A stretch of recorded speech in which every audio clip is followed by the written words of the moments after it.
some troubles, but looking onwards into the foreseeable future, the bracket is shaping up, well, rather interestingly here. So the winner of the next matchup will get to face All Gamers. The loser of the next one is going to be enjoying some of the run through the lower bracket. It's OneCoin versus 4 Angry Men, making their way onto the screen very soon. That is the third place of Group A versus the second place of Group B now, making an appearance.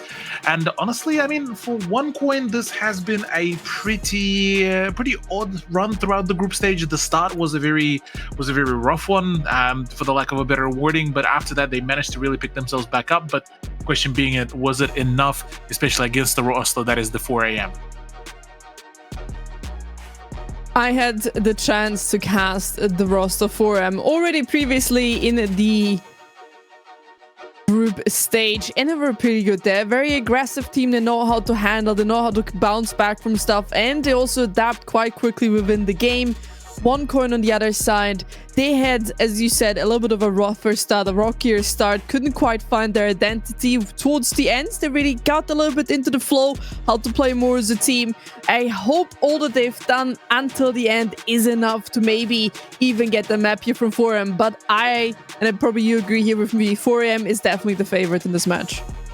Oh yeah, absolutely. This will be a very much, once again, a David versus Goliath game, considering just how much CNL from the get-go was very top-heavy. So the top teams were really, really well performing, and the bottom teams really were struggling to find really their footing. In case of OneCoin, I'd still say that there is still a chance, like you've highlighted, to at least take a map. But yeah, ultimately, this is going to be a pretty strong a difficult run. And yeah, in a head-to-head Ryder versus Lida, I mean, Ryder has been showing a phenomenal game, and honestly, it's almost quite iconic, the fact that we're getting a head-to-head between the 2 Blackbeard mains of both of the rosters as well, isn't it? Listen, that's why there's the head-to-head. You gotta compare who's the better Blackbeard player.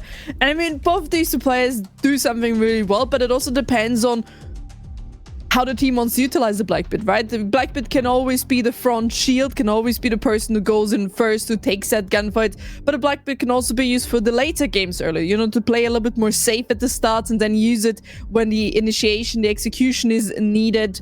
So it really also comes down to, yes, the head-to-head is great between the 2 Blackbeard mains, but it also comes down, how does the team want to utilize said operator, because it's gonna make a difference. Yeah, no, absolutely. I mean, we got to see specifically a Ryder. I do have to highlight him. He had a really, really solid showing, despite the fact that, I mean, his overall performance showing up as 14 to 26.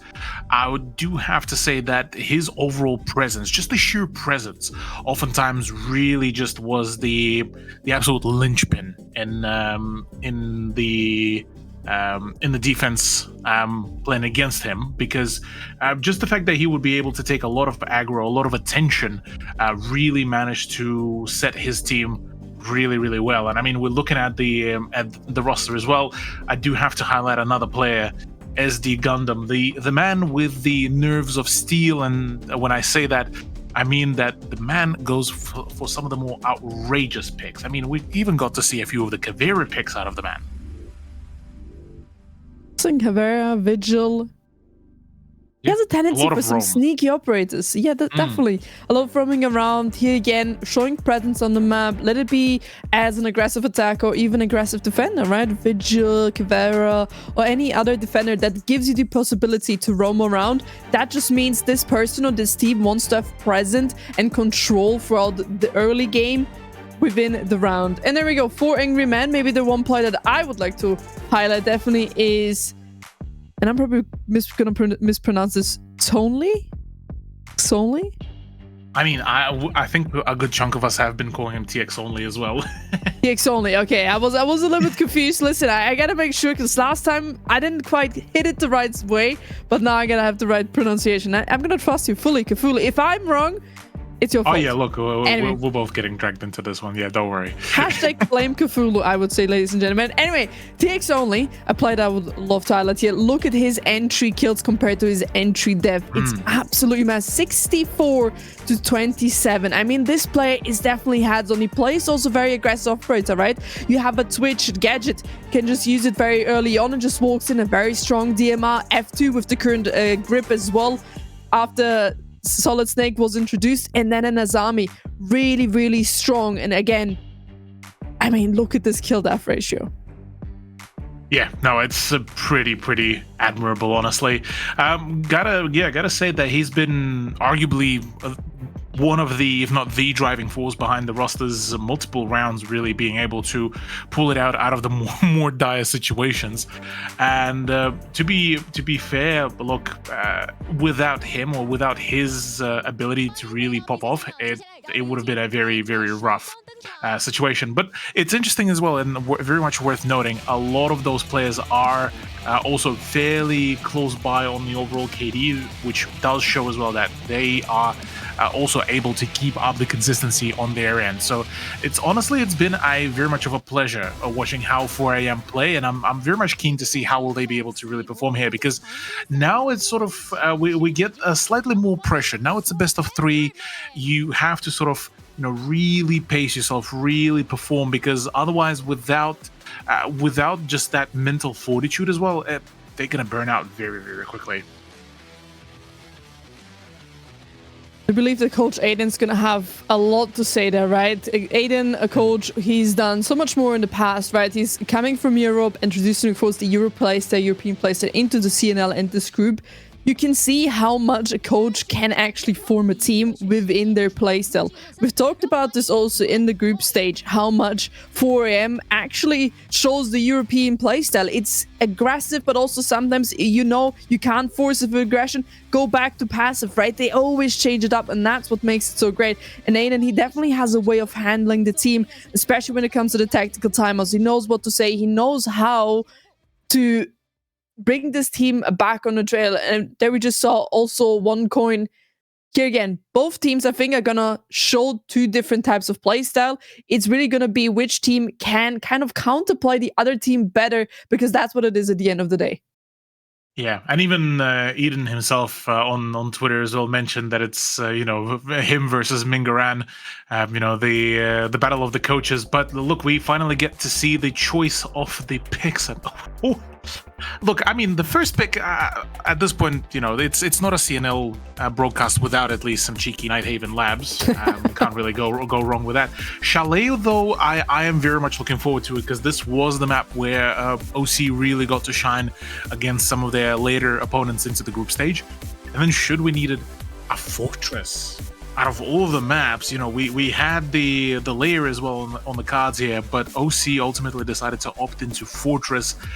How do you feel about this one? Because to me, Fortress feels like it's such a niche map that you either are absolutely spectacularly play it out, or you end up burning down in the matter of just a few rounds.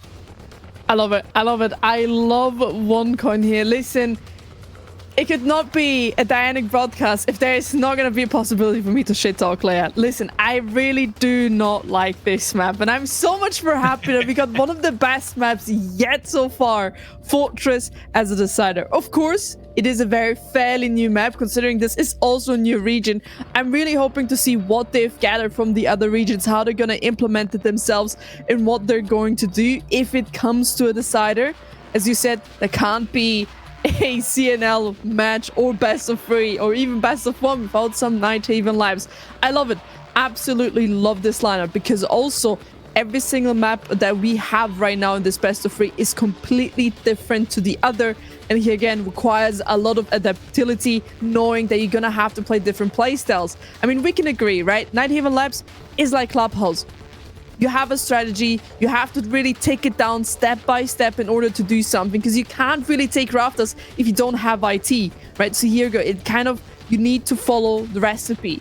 And then you have Chalet, a very aggressive map. You're gonna have to go in, gonna take those gunfights early on, later on, need to know how to preserve yourself, how to be disciplined. And then it comes to Fortress. And this map can be, as for right now, a it has no personality on what it really needs to be. Is it going to be like Clubhouse? Is it going to be like Chalet? Because it's so new to competitive. It has been played at SI, but that was only a few months ago. And we know for Nighthaven Labs or Leia, it took months and a whole nearly year to develop a personality and how to really play this map. Yeah, well, but to me, at the very least for now, it sings as a little bit more so like a villa. You either sort of pick and you really favor it, or it's something that it's just very much vastly avoided like a plague. But look, honestly, I'm very much keen. Yeah, you are very much correct. I'm keen to see as well how this will really pan out. Map number 1 though is right on upon us, Nighthaven Labs, and oh boy, 85% of a vote against OC in favor of 4 AM. And look, the Chinese audience very much understanding that whilst OC had a pretty decent conclusion to group stage, the start one was definitely still rough. It was tough. Listen, it was very, very tough. I mean, I was fortunate enough to also be casting one of the OneCoin games. So the great thing about OneCoin is, and this is something I want them see do different this time.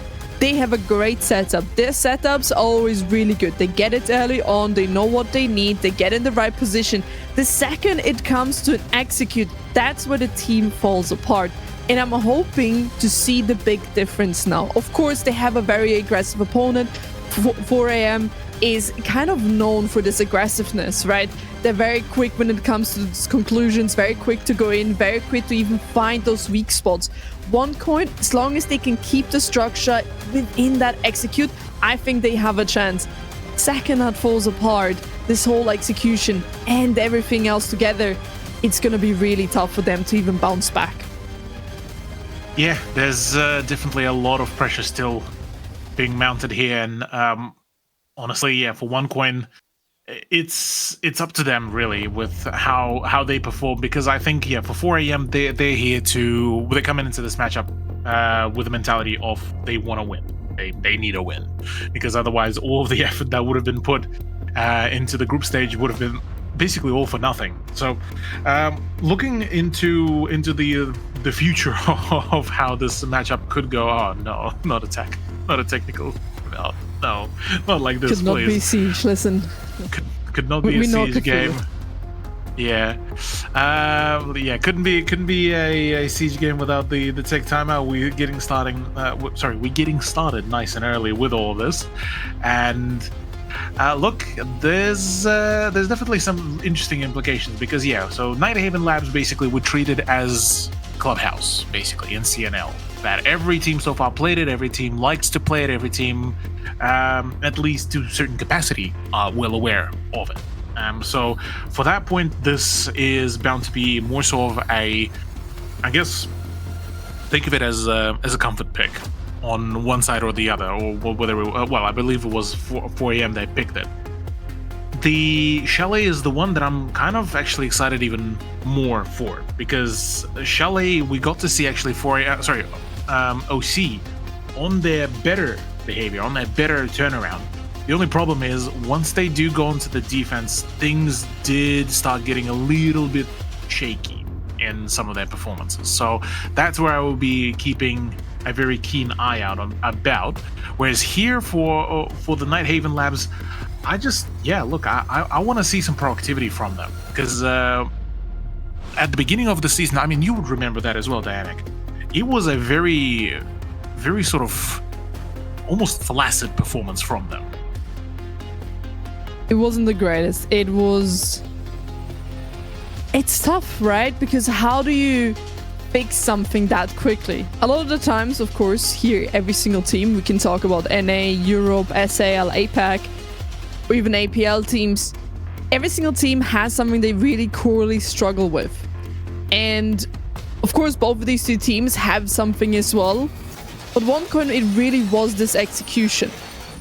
So maybe I'm going to ask you, Kifulu, how would you, if you would see execution is your big problem, how would you really go head on to that and trying to fix that for the playoffs? Because it is a big weak point. Yeah, I think it is. Honestly, it would be more so, at least at the baseline level, this would be a mental sort of thing to fix, because in some cases it could be just more so a case of just commit to the bit.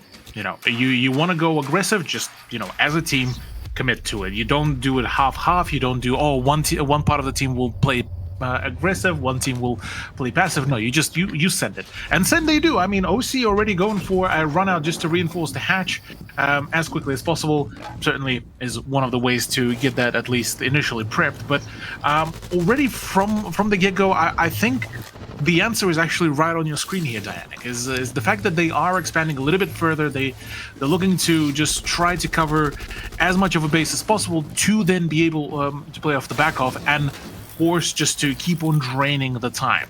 Because for them, if 4AM are looking to play aggressive, their whole objective on the defense is drain time, force the dire situation, force the hastiness.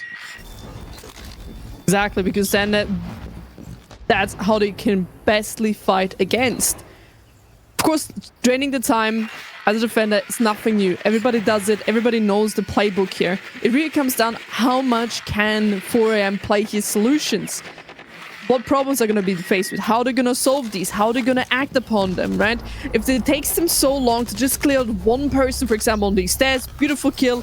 It took them only 1 minute and 10. That is good timing, right? They can take the space, breach is open. They've already done so much. And right now, one coin, they gotta slow it down a little bit, right? They want to play this passive. Don't really over-peak. And then something like this happens. And there we go, back to back to back. They're trying to do too much when nothing is really needed. But you've already lost one player on the stairs. Now you've lost 4 more because you're just trying to get that refrag, which is nothing bad, right? Refrags are good, but not when it comes to swinging a wide open breach.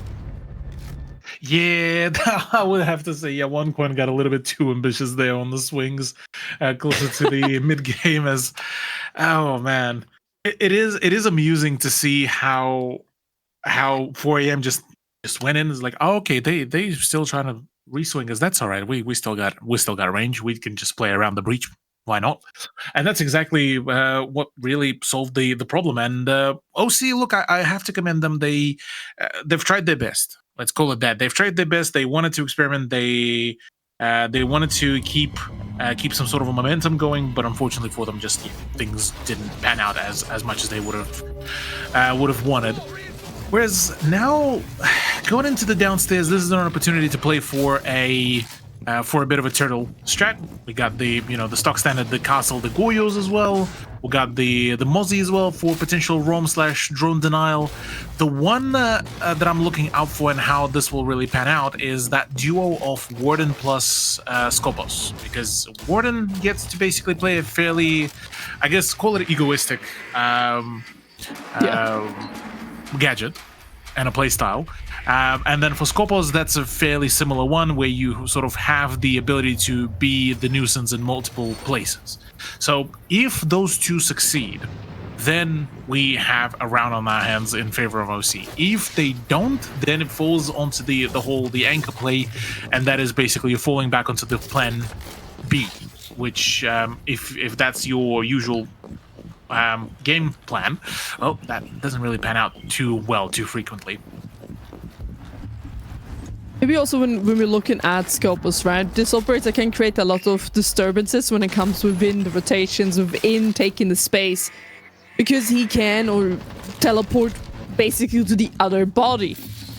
Yes, although good guns, good everything, it is a high risk, right? You want to be in the front, you want to be providing a problem to the opponents up to a certain point, and then you want to fall back. But the real question is, does one coin have that discipline to know when to stop and not go in? Because already they've lost a player, right? They've lost the castle. It's okay. It was just UMP. Utilities already placed. But already in a man disadvantage. And this is the moment players like Scopus, like Mozzie, like Warden should already think, maybe don't challenge it too much. Stay on the stairs, but fall back, because if you lose one more, it's going to be a nearly impossible task to come back. A 4v5 is possible. A 3v5, nearly impossible. Yeah, indeed, it is the case. Well, we do get finally a bit of a response as well from Future, I believe, getting the frag. Lida not feeling particularly too heavy, or rather not too quick on the step, but at the very least we do have the rest of the team trying to pull up. TX only actually getting a little bit sandwiched there as well, and the duo between the Mozzie and the Goyo actually seeming to be working out just perfectly there. Now finally, Darkly with the Blitz player looking to pull up to see if he's able to find any sort of openers in his favor, but by this point OC already fallen back. They are hunkering down and setting up the crossfire positions, and like you said, the drain has been successful. 48 seconds to go, and now 4am still need to take a whole entire floor. They need to take a whole entire floor, but also start the verticality. It doesn't end here. They still have so many more steps to do in order to make this a smooth execute. Of course, doesn't help that the diffuser is outside, and we're gonna have to make a whole round rotation now to get that diffuser, come back inside, then go for the execute, then maybe go for a plants. There you go. Already so many steps they're gonna have to do extra just because somebody forgot the diffuser outside. Yes, that means the diffuser is safe, but look at the time. 15 seconds. Only one hatch is open. They're gonna have to drop down into cargo and then work from there. The smokes are gonna help quite a lot. There is a warden who's gonna make this one a difficult one, and he will be successful. A few more kills are happening. A 1v4 has been established. You want to keep one person up above, but it's not gonna help you anything if you don't have the man or the time to back the execute from cargo. Exactly that, yeah. Nice and solid from OC, being able to really lock in their positions has really reinforced their opportunities here really, really well. From here on, look, it's so far a bit of a trade between the rounds, and now it's the question goes to really to 4am. How do they want to really counter this? How do they want to approach this and play this out? Because things could get a bit on the roughest side if they're not too careful about it. And OC really showing that at least on the defense they have some bite, and that shot is one from light up. Wow, that was pretty sturdy as well there. But going further up, question being is, well, how do 4am approach this? Because we look at the overall lineup of OC. It's once again another one of those sort of semi-flexible, but very hard to really crack lineups, because you got the Fenrir's, you got the mute, so you still got the drone denial play and the attribute, and then you have the whole trap setup ready to go between the Thorn and the Fenrir as well. And I'm getting a few of the spawn peaks as well, so not really looking to show much of the respect either. High risk, high reward could definitely come out as a benefit, or again bite you back like the last round.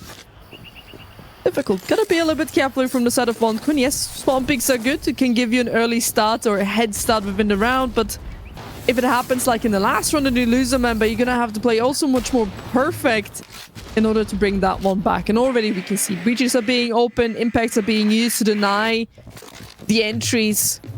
So that means Ace is going to have to use another charge on that connector wall. But OneCoin, they're not going to walk away from the start of the first minute without losing a member. 3 rounds, and every single time they've lost one member at the start. The GOAT, Gotti himself, making the statement on the kill feed as well. Getting rid of one more player, and that is the Azami SD Gundam as well. Would wanted to stick around for a little bit longer, but already the take of the catwalk is so swift and so quick, it is going to be a problem potentially for OC if they don't address it anytime soon. And with yet another one going down, that's, well, things are just starting to ramp up even more as just the problems are adding up. A 3v5. A lot of problems they're gonna have to deal with, right? Raptors is gone. IT has been opened. They're gonna try and also breach into the control room, which is gonna make it all so much more difficult. Unfortunately, OneCoin not even able to secure a kill there. A lot more utility now going out. We can see the players are getting hungry for a kill. They know they're gonna have to get a few kills here in order to maybe pivot this one back to their direction. Because if they don't, it's gonna be so much more difficult. A bit of a cheeky trade. A 1v4. 4 angry men. This is a lot. This is different from what I've seen in the group phase. They were a lot. This is much more passive. This is much more clear, strategic, and step by step. Not much aggression, but it's a clear game plan what they're doing. Exactly that, and the full lockdown, courtesy of Deimos as well, is going to be a pain to deal with, considering that he does get the live updates on the position as well. So from here on, it's damned if you do, damned if you don't kind of potential here, as OC are looking to potentially, well, pull through on their promise for this round. But at the very least, well, second point for 4 a.m. is certainly looking very solid here and very consistent. Wondering if this is going to be a continuing sort of pacing so far, because yeah, this has been a very dominant game coming out of them. Very dominant, but also like if we compare this one to the first one, it's kind of the same thing, right? One coin that just lose members step by step. Of course, it's kind of, you know, wanting to do too much here again in the first round. Connector breach was open. The first one swings, the second one swings. It's swinging into a death trap when not even the opponents have entered the room. So you just swing in to get a long range kill when, well, the opponents have ACOGs, right? They have the advantage on a long range. You gotta force them into your territory and then fight back. Here again, kind of same issue. They just lost too many members at the start, and that's gonna bite them back. Yeah, with Coach Mingaran now going a little bit more detailed about the explanation of what needs to be done. Certainly curious to know if this will be the ultimate solution for them, if they will be able to find sort of their mojo, their overall play, and see what they can cook up with. Because honestly, OC has been actually pretty on a pretty good record when it comes down to sort of converting the attack timeouts into their own rounds. So there is still very much of an opportunity to really, completely get a bit of a mental comeback at the very least for them. So going onwards, interesting to see that we're now opting into an Echo. So we're doubling down more on the anchor positions, but we're also doubling down more on the roam with the introduction of the Vigil as well. So interested to see how that will really convert, but unfortunately, oh wait, no, pardon me, I got debated. I thought for a brief moment that was the live round. I was like, oh, okay, unfortunately there's already a death. So psych. Me being just bamboozled by everything and everyone.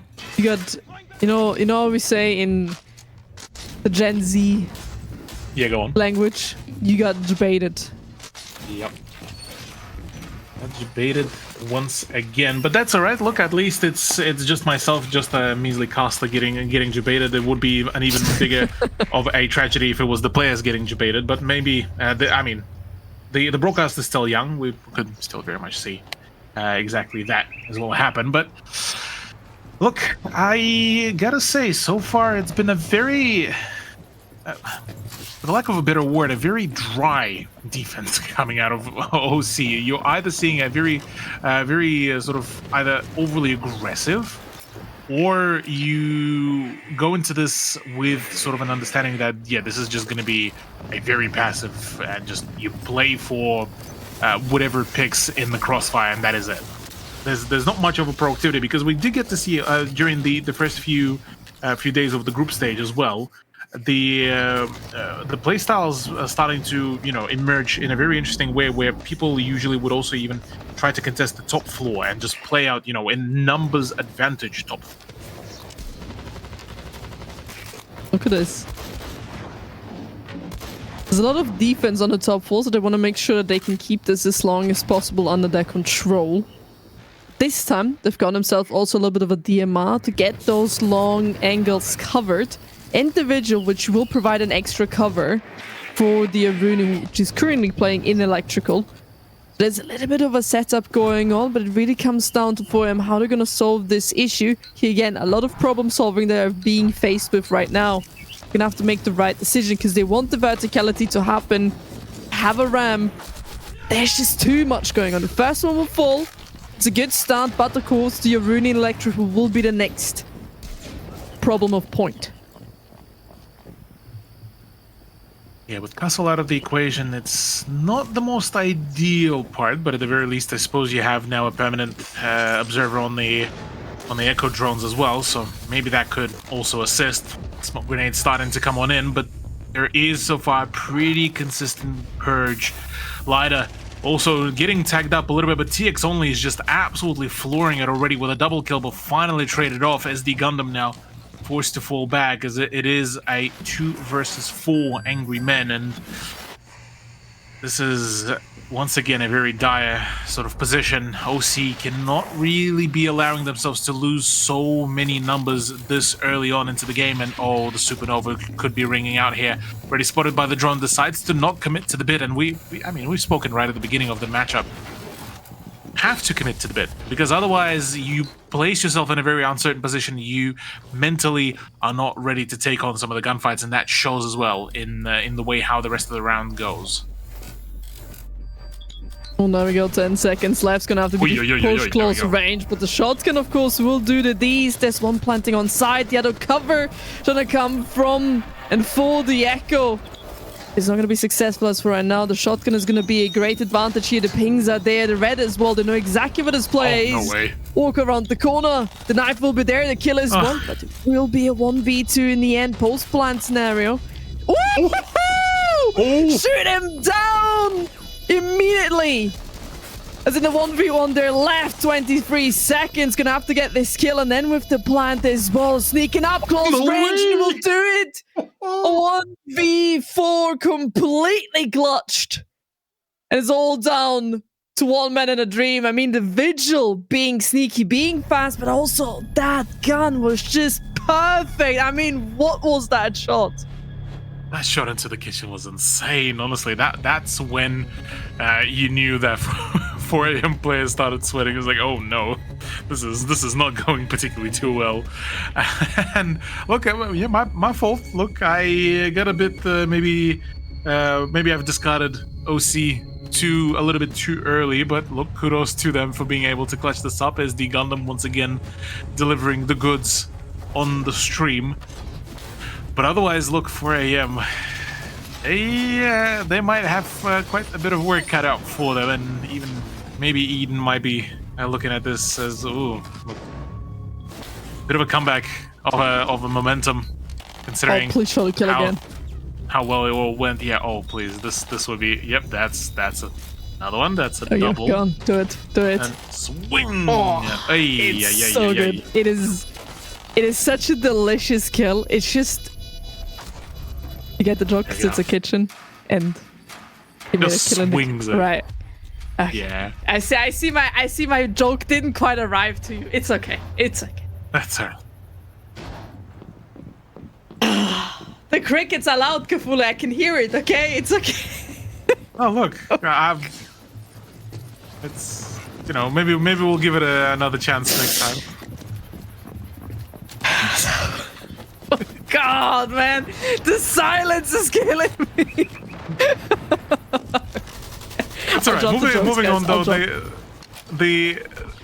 though, the overall silence though so far, at least on the OC side, has been all pretty all right. Not at least too silent just yet, and instantly an entry from 4 AM as they're trying to switch things around a little bit, go a little bit quicker into the entry, and looking to stake their claim pretty quick. Not a whole lot of presence, or actually, as a matter of fact, no presence at all on the second floor, meaning that 4 AM get a pretty quick clearance of the area, and now looking to actually establish some verticality as well.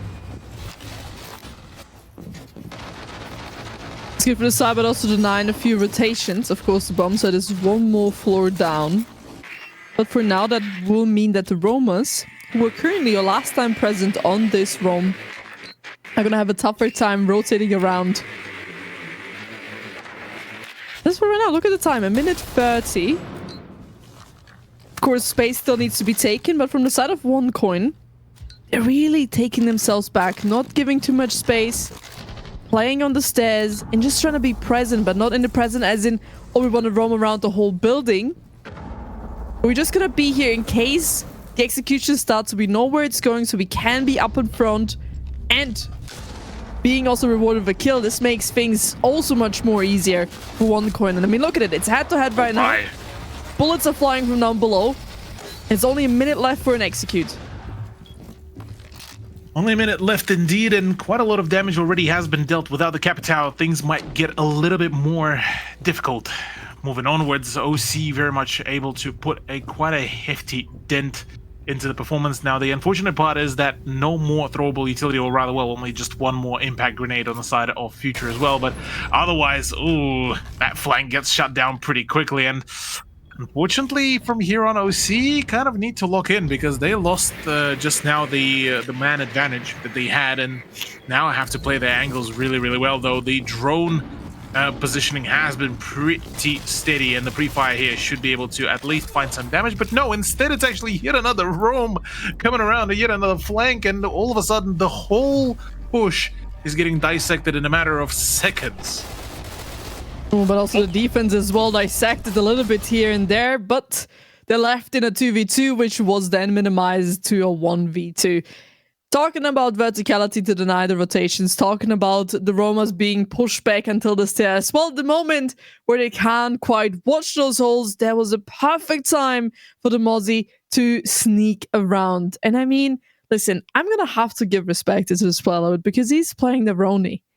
And we have seen in a lot of other teams that the Roni is not the most favorite gun anymore because, of course, 16 bullets and a dream. You know, it's sometimes tough to do everything with 16 bullets, but I'll give the respect because I'm a Roni player myself, and that gun, if you know how to play it, you don't need more than 16 bullets, you need 5. Exactly that, yeah, no, it's still very much of a deadly weapon. Interesting to note that, yeah, look, 4am were very much prepared for a late flank, well, at least one of them.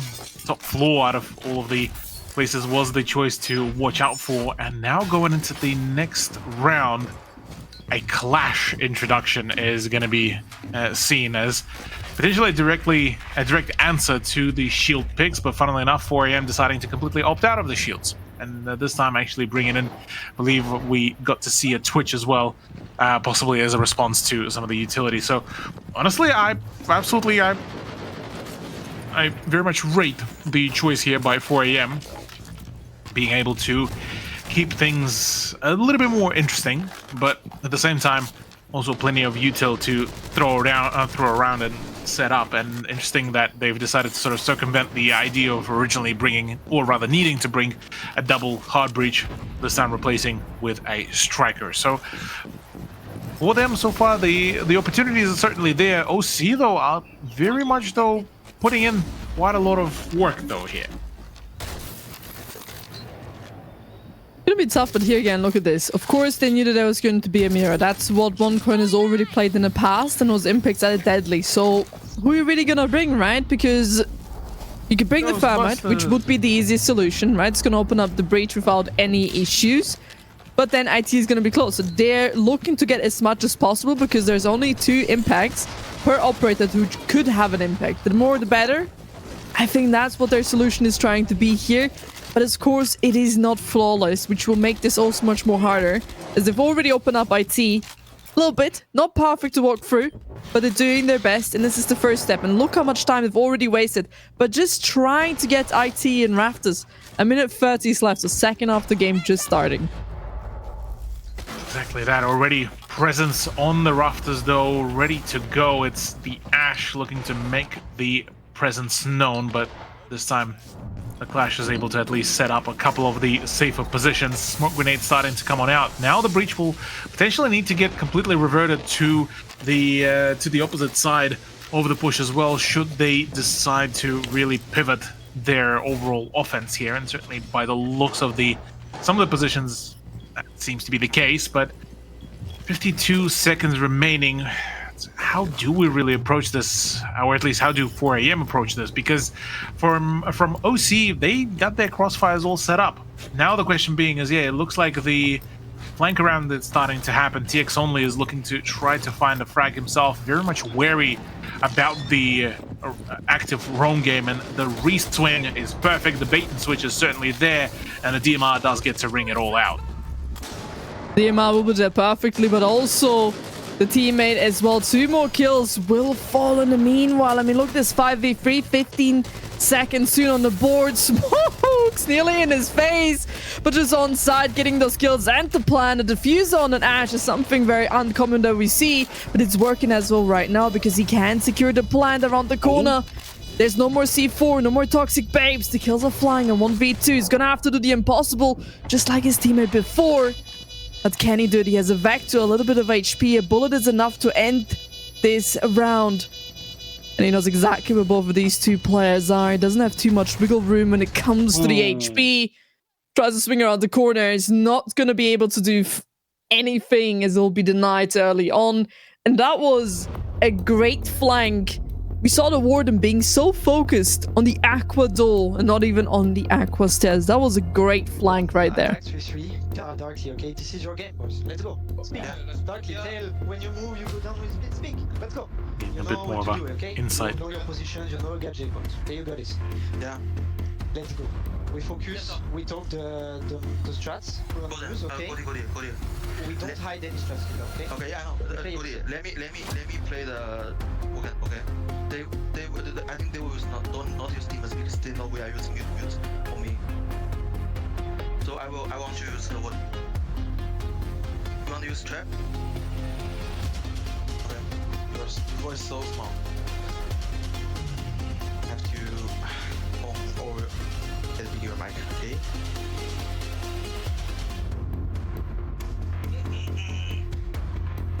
Let's try. All right.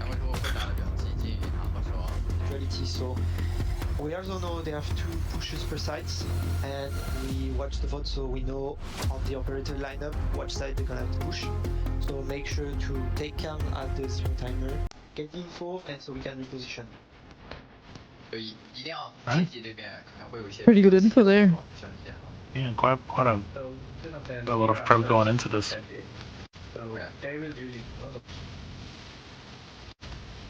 All right, well, with that, yep, sorry that.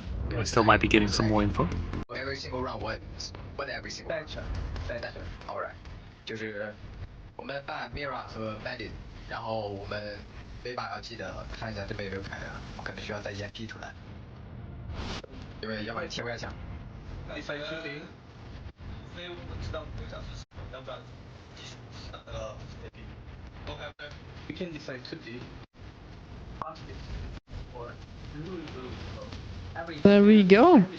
There we go. Yeah. Pretty interesting insights as well as it certainly shows that both the rosters actually been putting in quite a fair bit of the time to prep, and it's interesting to hear that on the side of 4am as well. It's quite a fair bit of the bilingual sort of discussion as well. But good to know that at least they're coming into this pretty prepared, or at least Eden is looking relatively prepared. Yeah. I'm wondering if the homework though was done on the players' side. Yeah, we definitely heard from and Eden talking about the VODs that they've watched, right? What they want to do. They talked a little bit about the strat. From the side of Mingering, we heard just a constant pressure, right? Constant resistance being there, ensuring presence. That's kind of what Mingering was talking about. And of course, further strat discussions. But both these 2 teams are very trying to guide the players, right? Especially Eden being we've watched this VOD, we know what they're gonna do, you guys got this. That's always the same thing. When you talk about the VOD, when you talk about knowing how a team plays, it's kind of predicting their next move and giving confidence to the players. It is free, something maybe an outcome that we wouldn't have expected last week in the group stage, definitely not from OneCoin. They've shown themselves very good on the defensive side, but now they're gonna bring that also to the attack, and here again, they've watched it. How much can they play against it? How aggressive is 4M is now going to be, and can OneCoin do the executions? Because that's where they originally failed and had a lot of struggles with. That's true, yeah. A lot of the initial failures and a lot of the initial momentum faults really were the big culprit as well to the overall stage. But look, it's interesting to see you know, that we do get quite a hefty switch around in terms of the picks as well. Looking at OneCoin's attack, it's the Bravo introduction, it's the Grim, it's also the Blackbeard. So an operator that has seen a little bit more sort of, I guess, spotlight throughout the group stage of CNL. And honestly, this has been a pretty good overall turnaround for just Blackbeard players in general. Whereas on the side of 4 AM, it's back to a bit more of a norm, minus now, well, the fact that we're seeing an introduction of Melusi. Melusi back on the board. I like this operator, right? It brings a Banshee, brings a gadget that, of course, gives a lot of sound information where the operators are, but also slows down maybe a little bit of an attack. It's definitely something you have to deal with. You can't just ignore a Banshee.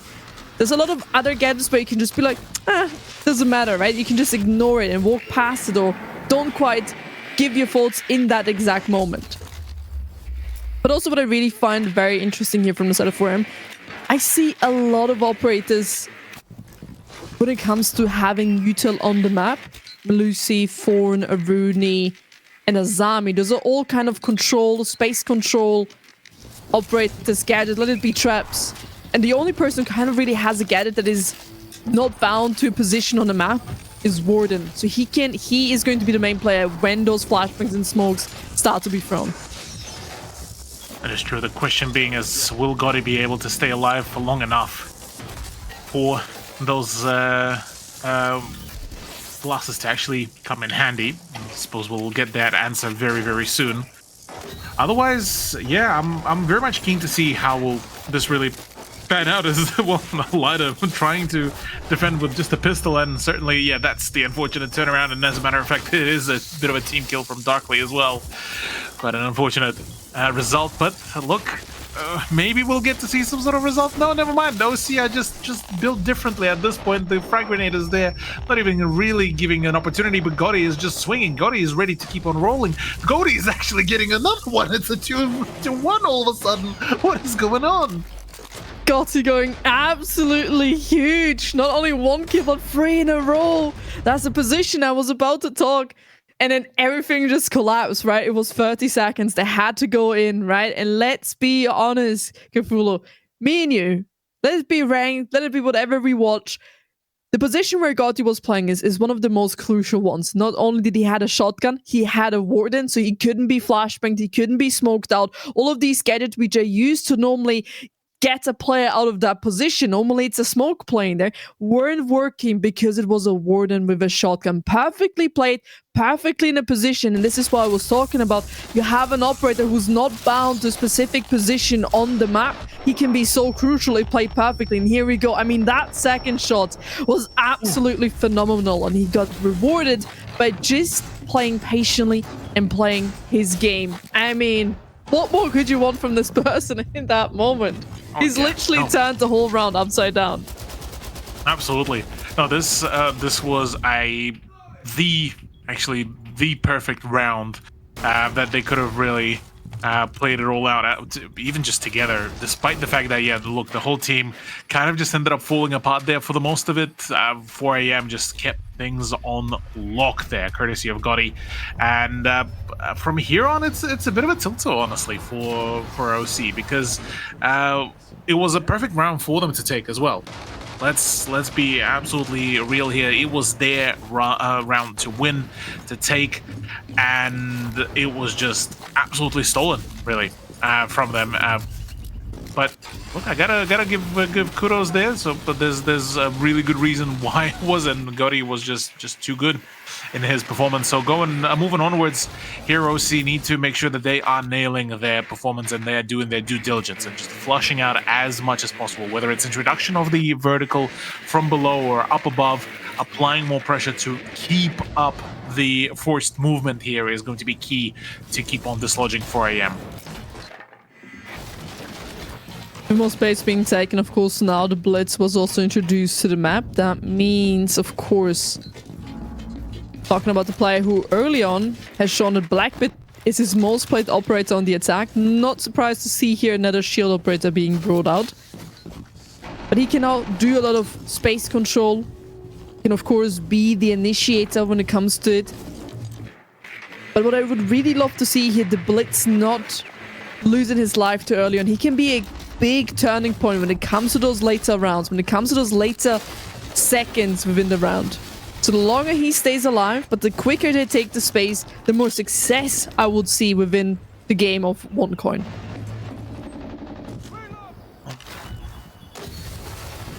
That said and done, a lot of information now being gathered, courtesy of Paul, looking to try to gather as much of a knowledge to force as much of a movement as possible. But there is a lone Azami Lida, very much needing to really fend off the whole place, but so far it's a pretty steady hold down. Rockstar is continuing his run as the man keeps on shutting down. That's another shield player. That's the Thatcher, also taking quite a fair bit of damage even through the wall. As 49 seconds to go, it's go time for OC. It's go time. I can just wait a little bit longer. We can see there's still some talks happening. Not quite sure where the execution should happen as for right now. There's still a few of these Mika launches which are going to be so deadly, because the fire does hurt a lot, so it really denies the plan and the position. Maybe move it around, go towards the pillar. That could be a safe option, but the player you talked about laying in a corner, being all alone upstairs, has gotten a little bit of backup. Doesn't matter. Look at the players of OneCoin, so scattered around the map. Nobody really dared to support. Even though it was the last 15 seconds, there was nobody really capable of helping this push come together. There was, of course, the Thatcher, who was close side, could have gone in for a plant, but there was no verticality. There was no help. Somebody who said, I got your back. And I mean, Snake, Solid Snake being outside of the building until the last 5 seconds. That's tough. Yeah, no, I'm right there with you. Honestly, the fact that the Solid Snake was pushed out and forced to basically stay outside whilst the rest of the team was trying to make a move was certainly not the best call that could have been done. But look, at the end of the day, it still shows that 4AM there's a reason why they are a higher seed in their own respective group, whereas for OC there's still quite a lot of things that need still to be nailed and really performed. Going into this round, I'm still wondering why the switch from Blackbeard onto Blitz, considering that I would argue that you do bring a little bit, well, not a little bit, a whole lot more firepower really with a Blackbeard rather than Blitz, and considering you have the access to the frag grenades as well as that, just, you know, replacing the pistol with a full-on assault rifle, feels a bit counterintuitive, considering that so far Blitz hasn't really worked out quite well for OC. But regardless, maybe it is more so a tweak of how they're looking to approach this, and maybe it's a mental change rather than anything else. But let's wait and see how this round will really work out, because the winner, well, rather, if this round does go the way of 4AM, well, that's match point. That's potentially close conclusion to map number 1. Maybe in the end is also just comfortness, right? All of the times when you play in Pro League, you want to be on an operator you're comfortable with right now. And if that is Blitz, then go for it, you know? But of course, Blitz also provides flashbangs. Blitz provides here again the same opportunity to just push in, maybe be the upfront. Oh no! The tragedy has happened. The phone trap and a shield. And I think the rest has been already concluded. And now, talking about the operator, which we were just discussing, if maybe Blackbeard would have been better or not, I don't think the difference would have been crucial in that certain moment. And with that, for them, they keep control of the top floor, which they need to have as long as possible if they want to defend this side. Verticality is key here, and there are 3 players positioned up above who are very calm, very disciplined, and are playing this very safe. Bit of a safe play here, certainly a welcome change, but look at how stacked they all are. Lida does fall, but there's still 2 more people reswinging, and how is SD Gundam not aware of the reswing and how open that was is absolutely beyond me. But it's a hunt for the Red October here, it seems, as 4AM trying to fall back, and certainly Rockstar is doing some absolute bits here right now for the team, as well as Now TX only looking to keep on pushing out and keep on getting the frags. Future and Paul now completely stuck between a rock and a hard place, as all of the foothold that they did manage to establish has now been basically deemed nil, as they have to keep on droning, they have to keep on going around. 35 seconds to go, and they need to make a move right this very second. Oh, but where can they go? There's 2 shotguns awaiting on those aqua stairs. That's definitely not the direction to go for. We can see every single player is backing up for 20 seconds. Not a lot of time left, but at least an information where one of them... Sorry, look how quickly they've already rotated around. 1 toxic babe, then you're not gonna push that. This may be what they should have done. Push through, take the damage, but there's nothing really they can do. There's the first few bullets, both land in a 1v1, 4 seconds. The pistol will do it. 1 coin showing themselves from the good end. That's exactly what Mingaran was talking about, right? Be present, show your confidence, push in, do the damage. And they have perfectly executed that. It was very, very close. Maybe too close for my comfort. And I will say I had my boot shaken there a little bit when I saw 4 seconds at 1v1. Yeah, not the most comfortable position to really play off the back of, but nonetheless, yeah, we still get to see a full-on switch around. 4 AM get denied their opportunity to lock in the match point, as OC are very much keen on continuing their overall run. Moving now into the round number 10, though. Cade, Azami, Mute as the starting lineup, plus I believe there was a Fenrir and... I'm gonna say, who else did I miss? And Azami, no, we got that. Yeah, well, we got a pretty solid lineup regardless of the turnaround. Yeah, so Cade, Azami, Mute, Fenrir, and Smoke. There we go. That's the one that I was missing. So far, indicating for a pretty steady, very passive hold, isn't it? Apart from maybe going off the script. Maybe Mute, maybe an Azami, but otherwise everyone else generally would be seen sitting on the side and basically setting up the hunker down or the crossfire positions, isn't it? Yeah, no, definitely. As they had a few operators, but 4 AM, I must say, it's surprising for me, right? That I've seen them a lot more aggressiveness, and aggressiveness has worked out for them. Of course, this map maybe does not allow as much, but I'm missing the aggression here. They're giving space to 1 coin, which is not bad. Sometimes you really need to do that, but it was early on in the round. They gave up the space, they got a lot of the kills, and after that, they gave it away yet again. They fell back onto side instead, maybe just holding and persisting up above because they had this corner, right? They could have just rotated somebody up from warehouse. And so today's, of course, wanting to make the right decision, sometimes turns out to not be the right decision because it leads to other circumstances. But in that last few seconds, we didn't see a trade nor nearly a refrag. It took 2 kills till somebody responded in that 3v2 from 4M, and that's something you gotta step up, wake up a little bit. Because refrags, retrades are the one most important thing. Exactly that, yeah. Retrades would be quite key here, especially the way how the game has been going on. Both teams been going tit for tat, really, in a good chunk of the engagements, and certainly the scoreline reflects so as well. Moving into the push, though, well, this time sticking in with the Blackbeard, looking to see how that will really pan out, as the C4 has been already all used up to try to deter the push a little bit longer, but minute 20 to go.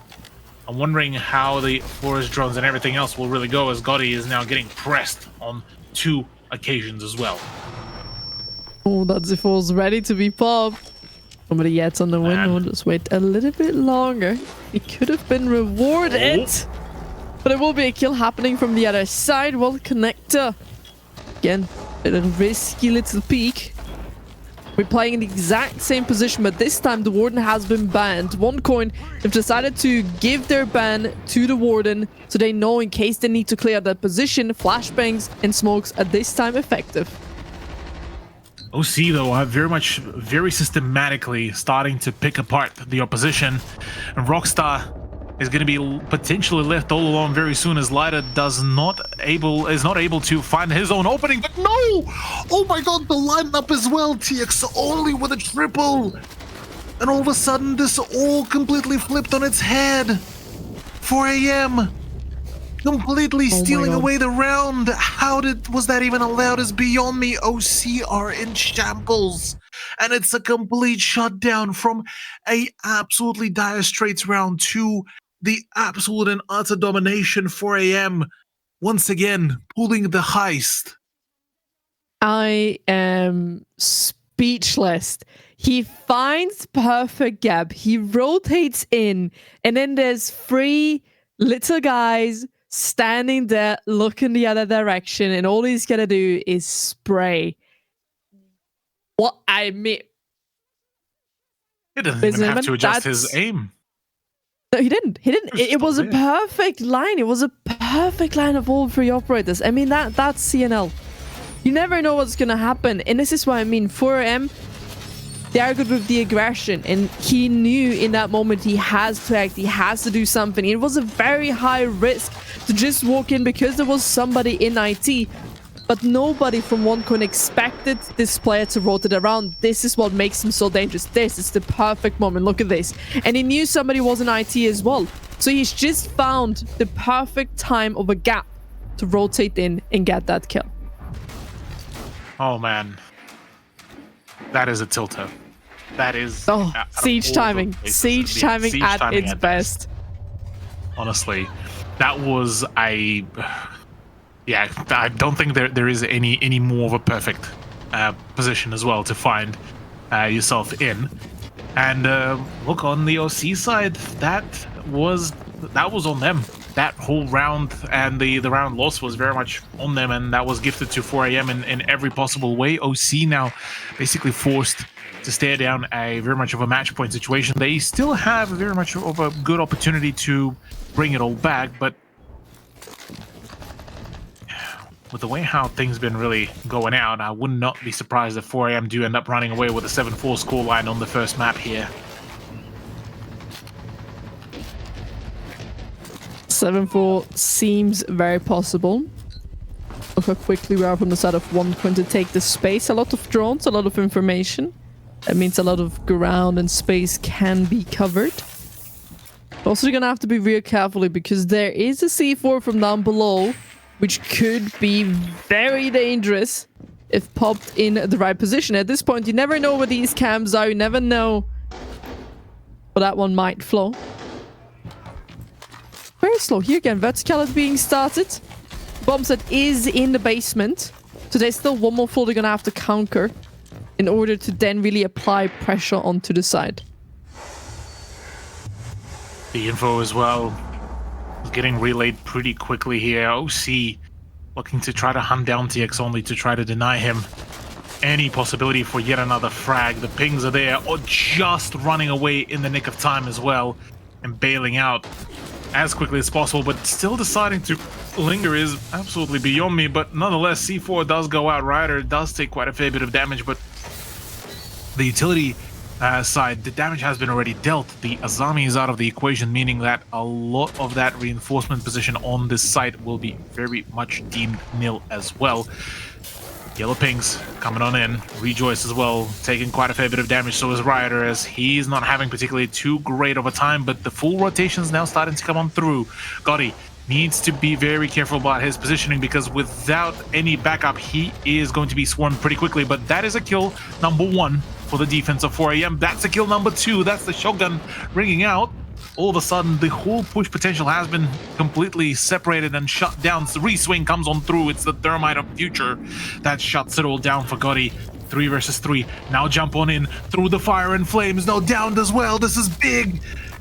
Future is the last man standing. 14 seconds to go, and even he cannot do anything as it is a full-blown shutdown on the side of 4 a.m. as they claim map number 1. As the fire from hell will do most of the work, really making sure that the feet are cooked up. 2 players losing their life because of those Gory canisters, showing how viable this operator can be at the end of the day. You don't always need to have them perfectly placed. But in the moment of need, when there is 20 seconds left and there's on that window, both attackers decided to go through because they knew the time of the Go canister will be longer than what the round will be. They had to act, and in that moment, the perfect placement of the Goyo. But also every other kill, right? We saw kills, we saw them being disciplined, we saw them go in for the kills when it was needed, and always having a give and take with the opponent, and that's what worked out for them in the end. Exactly that. Well, with all said and done, that's map number 1 all done and dusted. After this break, Chalet coming up next as the map pick for OC.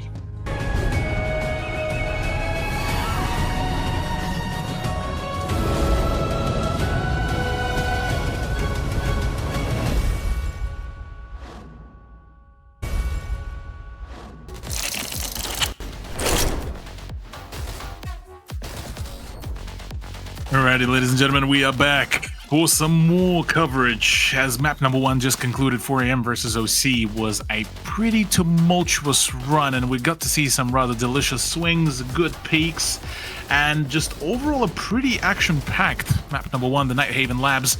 Though, despite the best efforts, OC could not really hold onto it in any capacity, and 4 AM did take the first map. Now, going into map number 2, Chalet is upon us, which is a OC map pick. Going into this, I have a little bit more of a higher hope for the underdog, but look, it's been a bit of a rough, bit of a bumpy ride for OC, wasn't it, Dianic? It was definitely a bumpy ride. The defense was pretty well. I mean, they got themselves a good few rounds, but then the attack, same mistakes as always. It's kind of in the group stage. The setups are really good, but when it comes to the execution, that's where they fail, and that's where they have really a lot of struggles to really get on the map. That's where they lose the most players, that's where they make the most mistakes, and that is something they're gonna have to fix for this next upcoming match, because it is Chalet, a very aggressive map. You're gonna have to do a lot of executions on multiple different spots, and really your time needs to shine in that moment. But for M, I also want to give them the credit. They've played absolutely phenomenal, especially Gotti and TX Only. Those two players have, and for the ones who weren't watching, I mean, they've definitely delivered upsets. And there we go, MVP TX Only. Are we surprised? I don't think so.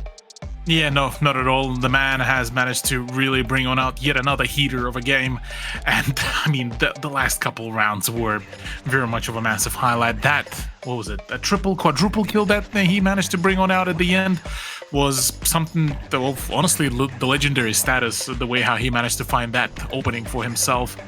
But otherwise, look, yeah, 4 AM here, the job is not fully done yet, though I will have to say this is looking like closer and closer a game that it's very much posing to be theirs and theirs only.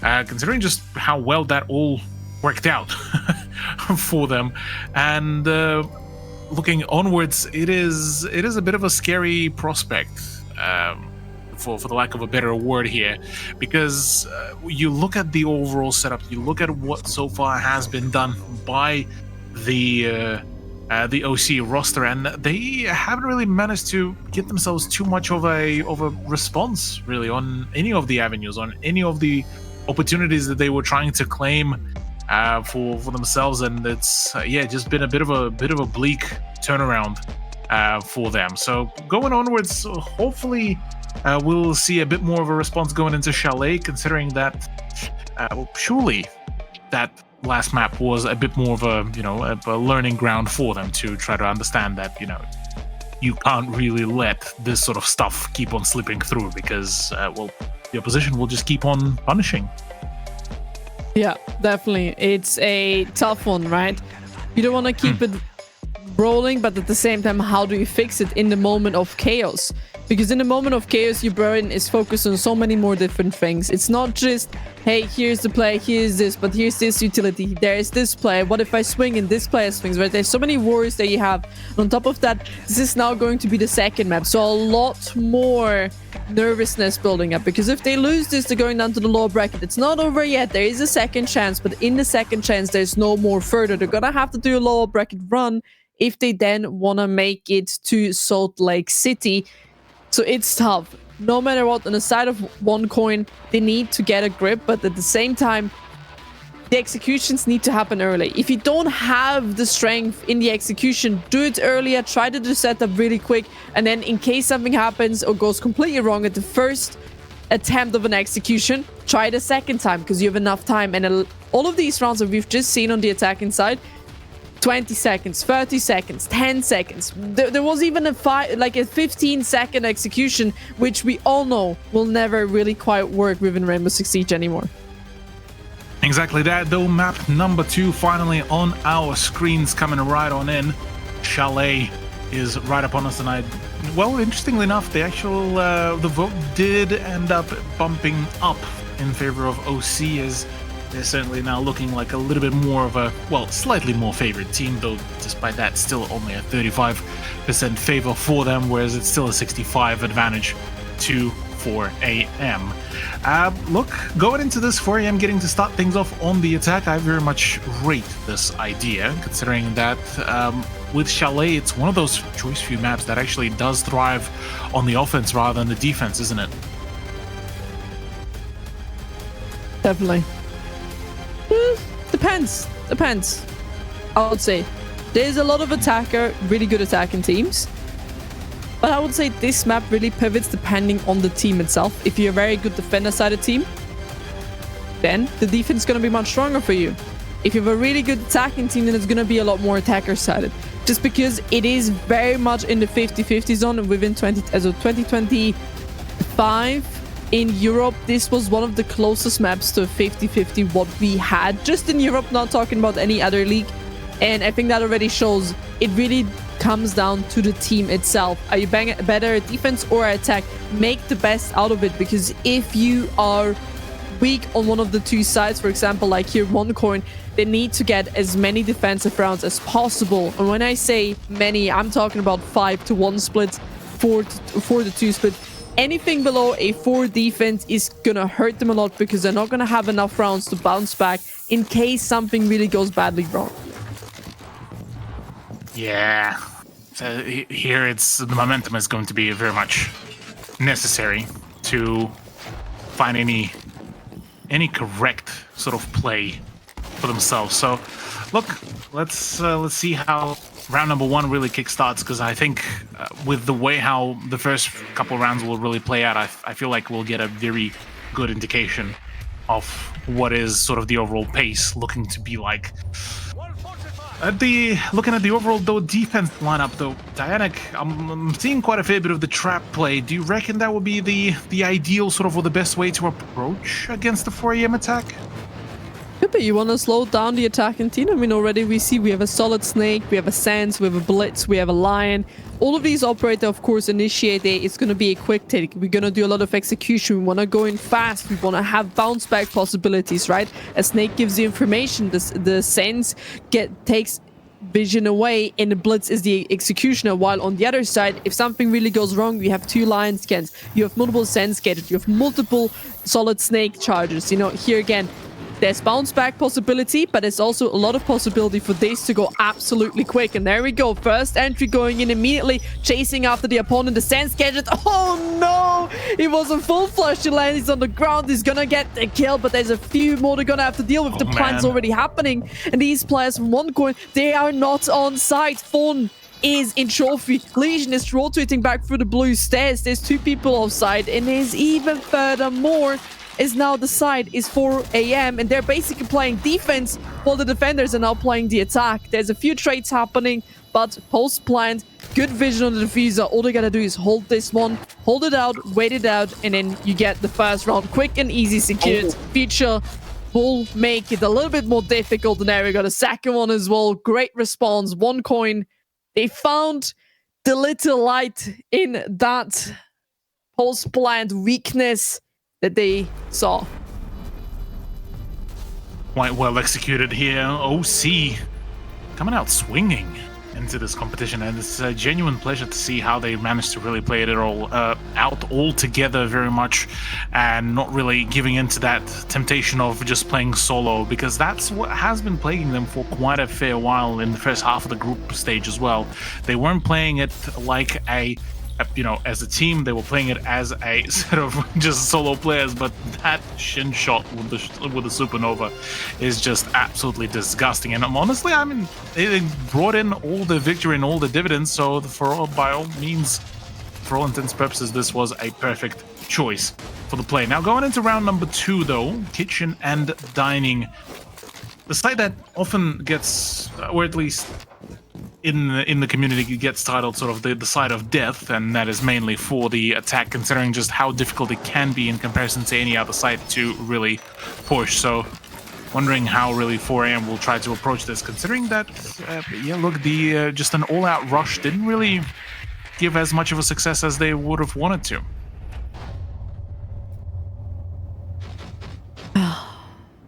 I'm loving it. I'm loving it. Listen, Chalet said it's an aggressive map. What do we see first round? We see a quick push. We see a planned.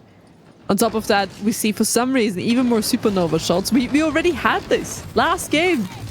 I believe we had the exact same player playing on the Echo with the supernova. So we can see a little bit of a trend, right? We can see the personality of OneCoin here, but we can also see the personality of this whole map and 4AM. This is the 4AM that I know from the group stage, what we have seen, the aggressiveness, being quick, having this quick entry, and they're showing it us. So it really varies without the map. They change it. And that just shows what Eden can create with this team. Because that's very much European, right? You change it up on the map. You don't force your playstyle on the map. If it doesn't work, you adapt with the map. And Mingaran, he's going to have to do here a good job with his team. If he can get this one back, we would see Fortress. And listen, I'm craving a Fortress. I am craving an NCL Fortress match.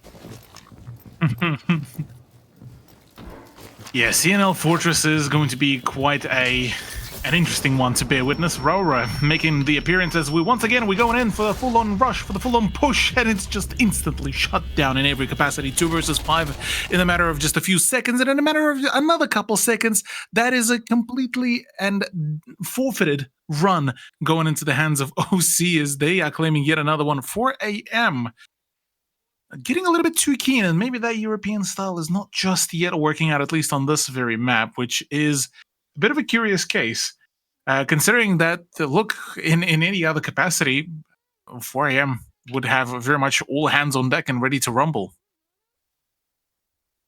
Man, the ready to rumble. If you look, we said ready to rumble is for the rumble. Hello? Are you here? Huh? Yeah, no, I'm still there. Are you thinking about my sentence? Yeah, I'm very much considering all the options there. You're going through the checklist. How am I gonna answer this to her now? Look, I don't think that there's much of an answer. Look, Rumble is just it's all part of the siege at this point. But going into this, look, I'm staring at the choice of Clash at this point. This all the electricity from that Clash shield is what I'll need, honestly, to be able to answer that one for you, Dianic. Yeah, that's all I got. That's all you got. That's all. That's it, folks. Thanks for coming. Thank you for coming. Jokes aside. Whew. Jokes aside, OneCoin, they are definitely here to make a change and show what they're capable of doing. Maybe the aggressiveness is exactly what they needed. You see a lot of adaptation already from 4AM, changing a few things, placing those claimers on the windows where the jump out happened earlier. And maybe with that Clash, maybe with the electricity, we can restart. You can fool him. Maybe that's what you need. A good shock of a gameplay.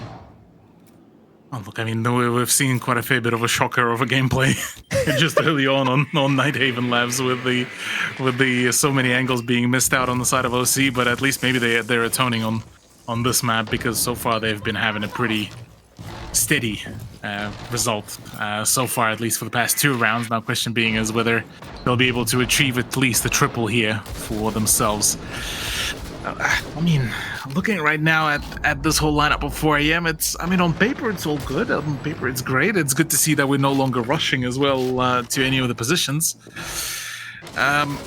Is it going to be enough? Because already half a round is gone. Yes, the breaches are starting to happen, but so much of that breaching utility is being used to just clear out a couple of extra steps before they can even start thinking about making it to the ground floor. Oh god, that mirror window is gonna be deadly. They're gonna have to do with so much, right? A mirror window in library box, a player in meza, a player on the blue stairs, a player in vase as well. And it's conveniently a wall walk up the blue stairs. Nobody has an idea what's going on. The clash, the perfect trick as well, but unfortunately, just a little bit too late right there. The knife was already there. The warden, of course, in base manages to rotate out, but another kill has happened. OneCoin have lost 2 of their members. What are you giggling about? Did you not see what Ryder was trying to pull off, and then getting knifed by TX only just for the meme of it as well? Is just look, it's a clown fiesta is at best to describe really so far what really happened on the library stairs. And then from here on out, OC all of a sudden they had everything. They had the setup. You were just saying that the mirror setup would have been deadly, and they still haven't managed to really find much of a response apart from the time now they draining. They finally starting to get some movement, and all of a sudden, yeah, the whole attack has collapsed, and I'm just blinded. It appears that I couldn't even see the prospect of that. Listen, you talked about it. They had everything, they lost everything, but at the end, they still got it. If I count them out, I mean, but what just happened? They got it back. We get 2 kills on the top floor with, listen, I have to say it, the Roni. Of course, it was the Roni. 16 bullets and a dream, but he got 2 kills out of it. On top of that, on side, waiting perfectly, playing in positions the opponent are not going to expect you to be in, got themselves the victory. Let's get away from OneCoin. What happened from the side of 4 a.m.? How did they have that much control? They got the kills, the sledge walking up the stairs, nobody there to cover it, gets the kill on the clash, and somehow yet they lose the round. They waffled. They waffled a little bit too much. I mean, you look back at the first half of the round, they've taken half a round just to get over to the piano. From there, yes, it's cool that the sledge managed to get the kill on the attempt on Bikini Body play from Ryder, I believe it was. But after that, there was no actual any further move. They haven't really tried to apply much of a pressure, and then when they did, it was already a horrible timing. Your planter died right at the window frame, and then when you tried to play for damage control, it just all went sideways. And I mean, yeah, look, this is a cool play and everything, but when you're getting knifed like that, I mean, there's not much else that can be done. And by the way, also, let me just also point out, just how quickly they've taken control of the library stairs, they lost it because there was not even any pressure or flank watch onto the kitchen hallway either. So that gave so much ground for OC to just keep on walking around and just keep on juking their position to the point of no return. You know what I absolutely love? Talking about how many rounds OneCoin needs to get here, right? They need to get a lot of defense if they're significantly weaker on the attack, which we know execution isn't their best. And that right there just showed you have to execute the blue stairs. You have to make an execution on the top floor before you execute the bomb side. So there's a lot more steps when it comes to actually getting on site, getting that plant done, or even getting the kills. So they're doing a fantastic job. 3-round rotation, not have given away a singular defensive. And if they can keep this up, they might be able to push this to a fortress, because all they're going to need, if they have 5 rounds on the defense, 2 attacks. And they're capable of 2 attacks. They've done it on Nighthaven Labs, and they can do it on Chalet as well. But how many more rounds can they cheese out? Because the last one was really, really close. And that was way too close for my comfort.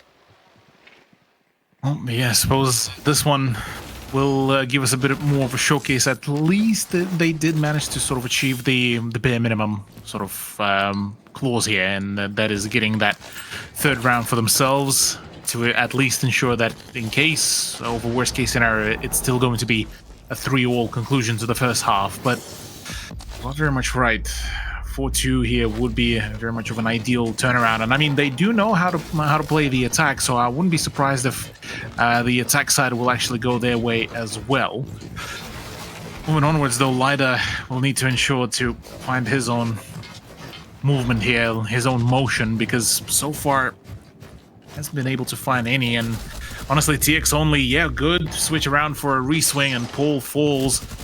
That's the Valkyrie out of the equation. In theory, utility-wise, you're not really doing much, but holy schmoly, the prediction on that shot as well has been crazy, and he's able to nail SD Gundam as well, so that's Legion out of the way, and that is a perfect opener. Now it's the time to really start exploding onto the site. Perfectly, there's even further kill. A 2v5 has been now established, and this is the one we were talking about, right? It was already very risky within the last round. This makes it also much more difficult for them to really bring this one back. Yes, they still have an Echo with 2 Echo drones. Yes, they still have the Valkyrie cameras, but other than that, they have 2 players and only the guns. The shotgun, again, really close to losing himself. Tried jumps out the window, no claymore there, will be punished, and at the end, it will be 4M taking that round, and that's how it should have went, right? They were 5-2 up. They were meant to get that round, and they played it clean down, and that's what they need to do. That's the first time they've won attack on this map, but it's not the first time that they were really close to. Remember, first round, it was a rush, a very quick one.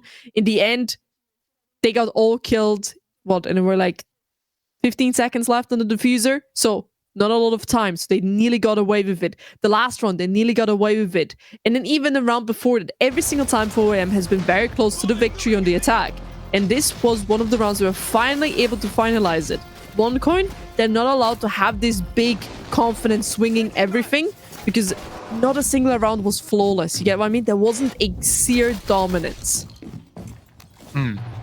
Well, I mean, you could argue that maybe the first 2 rounds there was a pretty dominant turnaround, but yeah, you are very much correct. Playing off the bit more of a, I suppose, call it a bit of a Mickey Mouse of a setup, and a few occasions could have been very much of only a temporary patch to some of the problems. But yeah, look, 4AM managed to really lock in and really just start shutting things down pretty promptly, and that certainly has allowed them to find their own sort of strides here. Now with a bit of a spawn peek, is SD Gundam actually going to nail a shot here? Is actually going to be pretty insane one if he did, but decides to actually opt away out of it. In the meantime, on the side of 4AM, the introduction of Maverick is actually a curious case, considering that we haven't really got to see much of a use case really for the Maverick so far, but it is a very nice and quick steady way to get a few openings through the reinforcements. So ideally you would want to keep him as much as possible in the alive state.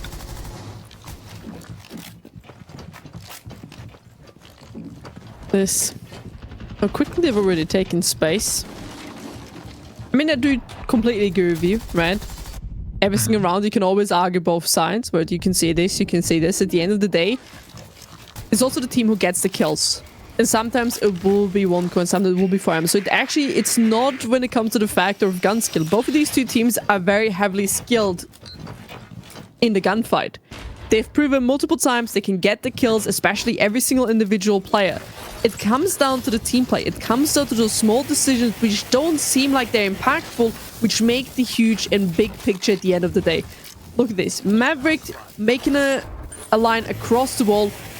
This is deadly for both of the sides. If you use correctly by the attack, they can get a lot of kills over it. If you use correctly by the defense, they can get a lot of kills. But here again, a lot of decision making, a lot of peeking, and then a lot of making the right choice in the right moment.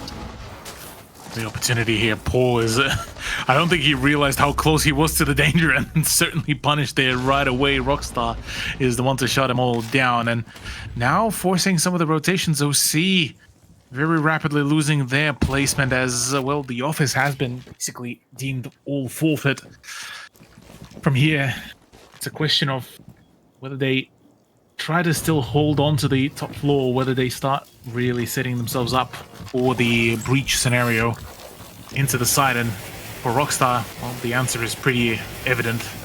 open up the peek hole and the crouch hole and, well, get to, well, really planting. As from here on, 34 seconds to go. The time is of the essence. Have to be very careful about it. Ryder still has a C4 ready to go, and the shots are running in. Lyda actually been downed as well amidst it all, and no time to really go for the revive as the peaks now starting to come on through. Now Monty needs to get the plan going. Darkly is the one to hold on to it. 4 versus 5, 13 seconds to go. OC are doing their absolutely phenomenal job, and the plant is starting to go down. The plant has been, in fact, denied. Now forced with an issue. Future is the last man standing. 4 seconds remaining. He has the opportunity to shut it all down, but no angle at all whatsoever, and no vertical either. And the plant will be, in fact, going down. Well, not quite information where they are. Of course, a few red pings. At the end, he's kind of figured out where it is, right? This is always elimination of, okay, he wasn't here, he's not going to be there. The players from the side of 4AM already rotating around, but only 29 seconds left for 3 kills. He's going to have to get this upside down rappel. Quite unfortunate for OneCoin, but it shows, I believe, yet again, the change of pace. 4AM started very aggressive first round, very aggressive second round. I mean, can we imagine the second round? They just went in the round, and within 10 seconds, it was all quickly gone. The third round, we can already see them changing the pace a little bit, going to the slower, going to more methodical team play. And this round was perfect. They got the setup, they got the breach, they went slowly. Okay, there was somebody injured, but they took the time to revive the player because it's going to make a change, it's going to make an impact. And all these decisions to rely on the team to take it slow but steady has caused them to win that round. And as quickly as we can go from a 3-0 to a 3-2, OneCoin, they can only potentially make it to a 4-2. But the way 4AM is playing right now, maybe you can agree with me, Cthulhu. I just want to hear your thoughts on this. I think there's going to be a 3-3 split. Yeah, I mean, yeah, 3-3 is arguably will be the one to be the most realistic scoreline to see, unless 4AM has a phenomenal hiccup like they've pulled off in the first 3 rounds. Yeah, this is very much looking like scoreline is going to be a draw between the two rosters. But I mean, thinking on it right now, OC had such a phenomenal setup so far. They've been able to play the time really, really well on Chalet, and it certainly looks like the map has been drilled pretty well by them. The problem being is that right now, 4AM at least, when it comes down to just straight up gunfights and organizing under pressure, they're the ones that have the advantage. Whereas OC seem to be borderline crumbling really under all this pressure, especially when it comes down to just that very chaotic sort of moment of the round. So moving from here, they need to ensure that they just play just their ones. Don't focus maybe on just your overall team composition and play your own ones when it comes down to just chaos. But it's certainly some sort of an element of flusteredness is there, which seems to be sort of their kryptonite. The ones are going to be here again very important, especially on the Clash, right? Because Clash as itself as the operator is not the problem, it's the people behind the Clash who create the problem. And if you can win your one against that player behind the Clash, you've already weakened one part of the whole strategy right now, right? Because they of course want to build around the Clash, they want to set up around that operator. Bam, the second that person dies behind it, Clash is weak. Clash doesn't have a support. She can maybe slow down, but there's gonna have to be a rotation, and then cut them off on the rotation, and that's how you get into a rolling snowball of kills, of momentum a little bit. And this is what they're doing right now, just set up. Get step by step, open the breach, get closer, get the information, and then get in the right position to do and execute. So right now 4AM, they're doing this very slow, but also very well. Yeah, slowness will be here the key point to really work with, as oh no, Ryder gets a little bit too close to comfort there with that air jab, and well, ends up getting shut down pretty quickly. Future as well got absolutely bulldozed there too, but take back on up, and amidst it all, yeah, it's a full-on rush. TX Only is already right on site and ready to go. The DMR is there, has the angle, has the shots, and so much damage has been already dealt that the next gunfights will be very much fatal here for both Paul and Future, as yeah, at the moment it's all starting to fall apart. Paul does manage to find himself a kill on Gotti, but that is as much as that can be accrued here, as it is, in fact, a 3-all conclusion to the first half. A 3-3 split. Definitely that want You see? was Keep it cool, the outcome. together, A little bit of a that's listening. all we need to do in Chile against them. Defense. They love. Let me get my notes. Yeah. How's this? OC Chalet. Let's go. They love to attack solar when we defend bedroom. They have a second clear starting from bar with Monty, where they will try to let half full. Bar, they either push library, sometimes they have no 1k9, sometimes they have 1k9, and they full clear from bedrooms, their second option. We see the full clear with Monty. Kitchen, sometimes they fake the clear on roamer stop, and they try a fast exec from trophy plus west main with a kitchen plant. Okay, so be aware of this one. Either way, it's a default full clear from library. 我们打好自己，沟通好象限，想要321一起预知。然后我们要想好怎么去处理 clash， 因为我们放出来 clash。Actually, first our 3 round was perfect. Reaction coordination is perfect. But after 3 round, our expecting reaction coordination was bad. Okay? Remind how to play on past 3 round. Okay? We need save that energy. You have to say communication like that. First 3 round. Okay? Alright. It's not different, right? Same game. 就是说，我们一定要学习前3把的经验，然后就是把这个能量保持着，我们干关键事，然后把配合打好一点，白天啊干嘛的都行。Oh, there we go. We get the bit more of an insight once again going into the second half. Both teams are sounding a little bit more steady, I suppose you could call it. The Garan is trying not to really show as much of the emotion, and it's evident that, yeah, look, they still came into this prepared. They still want to, play it out as much as they can. On the side of 4am, look, it's just continuing down the same plan, down the same pathway. It is. I really love what Minigoran said there, right? Our communication, our playing together fall apart after the first 3 rounds. It's still the same game. It's still the same. Get the communication, get the team play, and bring it back. Like, fully on acknowledging the mistake that's currently happening and comparing it to the first 3 to the second one and reminding the players, hey, it's still the same opponents. They haven't changed they're still playing the exact same as they played before.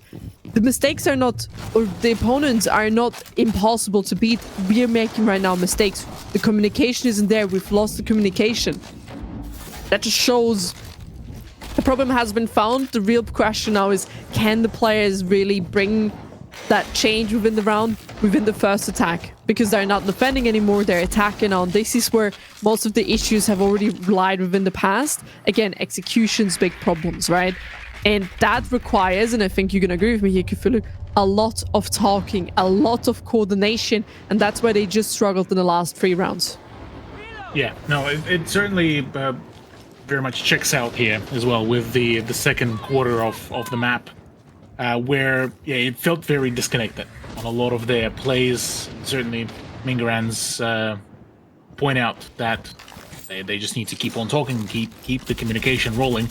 There's certainly a perfect opportunity there, because a lot of their initial deaths, a lot of the first bloods would have been then avoided by OC. Now going into this, I'm curious to see how they will really pan this out, as Paul is actually very well using the death mark as well to try to find his own frag, but no backup as well. Darkly is the one that is able to just claim the frag without any issues whatsoever, though there is a bit of a refrag. I say that though instantaneously, refragged on a refrag, and 4 versus 2, 4 versus 1 OC. Well, seems like the communication went very much mute. Tough one, right? You have a lot of opponents right now who are... gone. No. A masterclass of a Twitch drone. I suppose gotta get the frags in any possible way. Listen, you gotta have a little bit of fun here and there, you know? And it's a Twitch drone rolling on the ground. There's an injured person. Everybody knows it's by the book. It has to happen. It would be criminal if he wouldn't have killed him with the Twitch drone. Let's be honest here for a second, Kaful. It had to happen. But I do agree with you. The communication here fell apart. And unfortunately, the aggression from 4AM didn't make it better, right? 4AM, they're very much aware of these opponents. They very much know how they're playing, what their weak points are. And I want to talk about this because, like, what creates the most chaos? Opponents you cannot predict, and opponents which are everywhere. I have a play here, I have a play here, I have a play here, I can't push over there. There's this player here, oh my god, he just swung me, I died. And then there's another problem, you know? You have so many players, you cannot predict where they're going. Yeah, it's difficult to find much of a solution, apart from the fact that sort of you have to go in sort of in groups to try to just shut things down as much as possible, and sort of you have to be extra diligent on the drone game. You have to be very quick and very snappy on your comms, and this is exactly what Mingran as well was looking to also say, is just, you know, you have to really tighten your performance. I mean, speaking of, John Wick in the house, as the Gundam looking to put in another dent, but no, this time shut down pretty quickly. But to get back to the point, yes, you do need to be very uptight about how you execute your things, because when you are playing against chaos, battling it by using chaos doesn't really do well, unless it is unless you are confident in your gunplay skill. And in this case, so far, OC has been very much outpaced on a number of occasions here. Yep. Oh no, they clipped. Oh no, it's in the match replay. Oh no. Arguably the match highlight as well. Let's It was a match highlight. Listen, 4AM have done this very well on the defensive side, but that Twitch kill, it had to happen. Just like on Nighthaven Labs, when it was a barbecue happening in the basement floor, it had to be clipped, Cthulhu. It's the highlights. Had to do it. Yeah. Had to do it, absolutely. Going into the round number 8, now comes the bit more of a curious question, because now 4AM just completely took over the whole feed. 4 rounds in a row, completely unanswered on the side of OC. And it's the unfortunate sort of reality where you kind of have to worry really about what's the future of OneCoin is going to be, because they're already one map down. They are having a number of problems in terms of how do they really coordinate against this, well, call it chaos theory. And for 4AM, they feel like a very much of an unstoppable machine here, really. So now looking at the switch around, we're looking at choice of ace being introduced, once again a blitz making an appearance, but it's nothing new, nothing big. You don't really have any sort of flank watch, and by the time you finally realize that the first blood has been already drawn, that's your ace out of the equation, that's your heart breach. What are you gonna do after that? Everyone's close is going to remain that way. So of course now if you look to the top floor, you want to open up the default spot, right? You want to make that and create that opening for a team to have an easier time. The issue is just that's not possible anymore. As you said, they've lost a very valuable operator. Oh my god, it's just walked away in the perfect timing. And I love this. Perfect communication in the players in between 4AM. How can I tell that? The second we saw TX only trying to move away, but he knows he's stuck. There's somebody in a big window. Could you do me the favor? Run out of K9. He gets the player onto K9, able to run away, and they've perfect made a communication spot because there was no pressure onto K9 to really keep those players boxed in. Of course, going together is good for OneCoin, but it also takes away pressure on other sides where stuff then like this could have been denied if there would have been some form of a presence towards K9. Yeah, without much of that pressure, it was basically free real estate, and so is potentially the remainder of this round. Bull and Ryder are the last two players remaining. Ryder, who was a big highlight of a player in the past, unfortunately unable to really get much of a traction either for himself, low on HP, low on positioning, and really not as much of a comfort zone either. Does manage to actually down TX only, so at the very least it's 3 versus 2. But now with 30 seconds remaining, the defense has already all fully rotated down to the side, and the attack is left as well, without much of a, well, really any ground to work with, as the angle from down below by Rockstar is just absolutely disgusting. It's all down to the blitz of Ryder to do anything, and with 15 seconds remaining, with the amount of angles that are as well been held. Oh yes, try to contest the Aruni that has just sniped your teammate from the same position. Yes, that is a great idea. What can you do in the end of the day, right? You have to do something with a few seconds left. Might as well pick the next gunfight. OneCoin is struggling. They're definitely struggling a bit, and with the 5-3 now being established with 4M, you're starting to wonder, when is the tactical timeout going to be called? Because you're going to have to talk to your coach again, right? Mingara needs to step up here. One more loss and it could be the match point. Another match point would nearly mean that maybe 4M can send OneCoin down to the lower bracket. Here again, of course, there's a lower bracket. There is a second chance. I understand, and everybody knows OneCoin isn't at top of their group, but they have those shining moments, right? If you remember tonight, Haven Labs, if you remember the first 3 rounds here, they have shining moments. They need to fix this communication issue right now if they want to stay alive, if they want to bring us to a wonderful fortress. Well, yeah, Fortress would be very much of a necessity as well here, but yeah, at this point, I'm not entirely sure why is the timeout not being called in here, because now, out of all the times, it will be the perfect opportunity to really try to swing the momentum around just before the potential match point as well, which could mean a lot, well, at least it could mean a lot of the opportunities to still bring it all back without too much pressure of, well, potentially the final round of the map and of the matchup as it is, but yeah, at least it's not a full-on game of sudden death, where if you lose, you are completely out of the game. So maybe there is still very much hope for OC to really bring it all back and potentially go through the absolute gauntlet that is the lower bracket finals. But, or rather, sorry, well, I say lower bracket finals. We yet to even make it to them. Just lower bracket in general. It is going to be a tumultuous run. For 4 AM though, at the lineup, once again, not as much of a presence for any sort of run-out calmness, as, don't forget, 2 of those did happen in a matter of, I believe, back-to-back, if not 2 or 3 rounds as well, which would be pretty dangerous, but in this case, Rockstar does decide to stick around for a little bit longer on the top part. Just a lot of presence yet again. And this is the difference right now, right? We have presence in Canaan, we have presence towards the other side. Control has been gathered. Still a lot of time left on the clock, on minute 30. K-Trix could be possible if Tubarão does this perfectly. But, ooh, Thatcher, that's a good start right here. He could try to steal K-Trix and just waste as many Thatcher gadgets that there is, which could potentially work, but I don't think at this point that OneCoin is even going to allow that one to happen.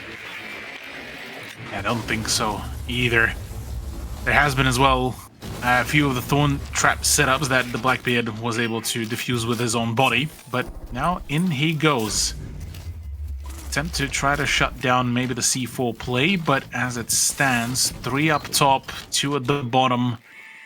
Still yet to see one of, well, the only C4 actually out of Tubarão to be utilized here, but 44 seconds remaining. We yet to still fully take control of the top floor, and that's what I'm talking about. It's been so far just a lot of time wasted all for nothing, really.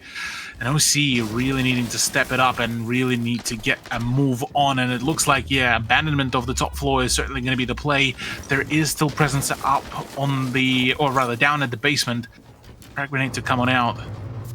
And this is going to be a dangerous last few seconds. There's 15 seconds to go. The shots are now starting to fly in. Exactly. Oh, there we... Ooh! Later from behind will get 2. Maybe bring this one back for 1 coin. But it's only second left. Plants is not happening down, and he cannot do it. He cannot stick it to the very, very end. It was denied. It was also close, but unfortunately the time ran out. But Later, with the double from behind, that was absolutely huge, being the key factor maybe there. That flank, very well deserved. And there we go. This is what we're talking about. 6-3 match point, second map. This is also the game point. If 4AM win one more round, it is over, done, and dusted. For 1 coin, that means they'll go down the lower bracket, which is not a great start. Because here again, I do think 1 coin, they have it in them. I've seen the shine. I want to see more of it. I know they can bring this one back, but what do you think 1 coin in this one round here need to do different? Of course, we talked about communication, but is it anything else, or is it just that? Honestly, I think it's just the understanding of, well, during the prep phase of what they actually need to do and where they need to push, because that last round was the most stark showcase of just them being clueless about really where to push, how to push, and when, really, because the moment they've encountered even a remote amount of the pushback on the top floor, they didn't even want to commit, and they spent so much time trying to clear out and just get the breach done that honestly by that point 4AM were able to spread out all of their reinforcements so far and wide that they had all of the flanks already all set up. So honestly, it's just, once again, just commit to the bit. Really, this has been basically their whole story. Is just they are either too shy is probably a little bit too of a strong wording here, but they have been struggling with just finding exactly what do they want to do and just how much do they want to dedicate of their resources to it. From there on, the rest kind of ended up falling in as a bad game of dominoes, but the dominoes pieces being just their ability to really make that push happen. And so here on potentially the final round, I mean, not even too sure what really needs to be done to save them. They need to start finding their early frags and really destabilizing 4AM's defense in every capacity, because having 6 rounds unanswered back, that is arguably the biggest ego killer here completely, and biggest confidence killer as well. Absolutely, and it builds a lot of momentum for 4AM, right? They are very aggressive, they have that ego, they have the momentum, and this is a team, for example, right, take G2. G2 is a very momentum-heavy base team. If they have the momentum, they're unstoppable. If they don't have it, they're absolutely in shambles. And 1 coin, they need to stop this right now. Of course, because that would mean the game wouldn't end. But also, that could be the first step to kind of kill their momentum if there's many more. They're still falling to the exact same straps as before. Look at this. Blackbeard gone is the first opener. Then Ace being so low HP. This is not great. And there's so much information right now because every single one of 4AM right now is playing comfortable operators, frag operators. You have a Fenrir, you have a Solus, right? You have a phone, you have a Womai. Like, this is so much utility, but so much frag potential. A lot of it as well, and the jump in does happen with TX only shutting down yet another one. That's a make it a double as well, and it's all falling apart. It's all crumbling down. It's all down to Paul and Future to try to, well, reshape OC's future as well, because at this current stage, it is going to be a very upsetting turnaround, a 6-3, and even more of a clear-cut domination by 4AM in comparison to the map number 1. And from this point onwards, 36 seconds, counting down basically the minutes to midnight at this point, it seems, as Future is looking to try to maybe find a couple more kills, but they already all lined up. It is a flawless round to conclude it all, and 4AM take it in 2 maps to move on further into the bracket. There we go. As quickly as it can be, the first map, maybe a little bit more of a struggle for the side of 4AM. They couldn't quite get their footing at the start, but the same happened on the second. It didn't matter in the end. They still had the comeback in them. We have to give the praise, of course, to Mingaren. He definitely pointed the team to where the mistakes were, but unfortunately, the team wasn't quite able to really bring that change within the rounds. The attack seems to be continuingly the big problem of OneCoin. But of course, they're going to have a run into the lower bracket, so they're going to have an off day, a little bit of a break. Maybe that's what they need in order to come back, in order to be stronger for the lower bracket run, because if they don't, their chance for Salt Lake City will be denied. On the other hand, 4 AM, we're going to see them in this next upcoming match. Yeah, All Gamers versus 4 Angry Men is actually going to be an absolutely heater of a matchup. On one hand, the top 1 team out of Group A versus the seed 2 out of Group B is looking to get very, very spicy. And honestly, this one I feel has the full potential to go into the full 3 mapper as well. As All Gamers, look, they are the only team actually out of the entirety of the CNL kickoff stage that had a flawless run throughout the group stage. 4-0 as their track record, 12 points. And the closest to them has been EDG, who had an overtime win rather than a regulation win. So honestly, here I would still say All Gamers have the advantage, but I would say 4 Angry Men might just have the right tools to really destabilize that reign of power that All Gamers were able to establish. Listen, it does not matter at the end of the day, right? That both these two teams have weak points, have strong points. We can talk about them as much as we want. At the end of the day, these teams are going to have to prove themselves. They're going to have to show what they are capable of and what they can do within the game itself. It's going to be another best of 3. Winner of that is, of course, going to go for the upper bracket final. And as you guys can see, it says at the bottom, qualified for Salt Lake City Major. So if you are in the upper bracket final, so this next upcoming match is going to be a qualification match. For the side of Wolves and OneCoin, we can see they already find themselves in the lower bracket. Both of them couldn't quite show what they were capable of, or couldn't quite, let's say, win against their opponent they were faced with, and gonna have to find a lower bracket run. It's gonna be a good game. Gonna be a good game indeed. Look, yeah, the final best of 3, All Gamers versus 4 Angry Men coming in after this break. We'll see you in a bit.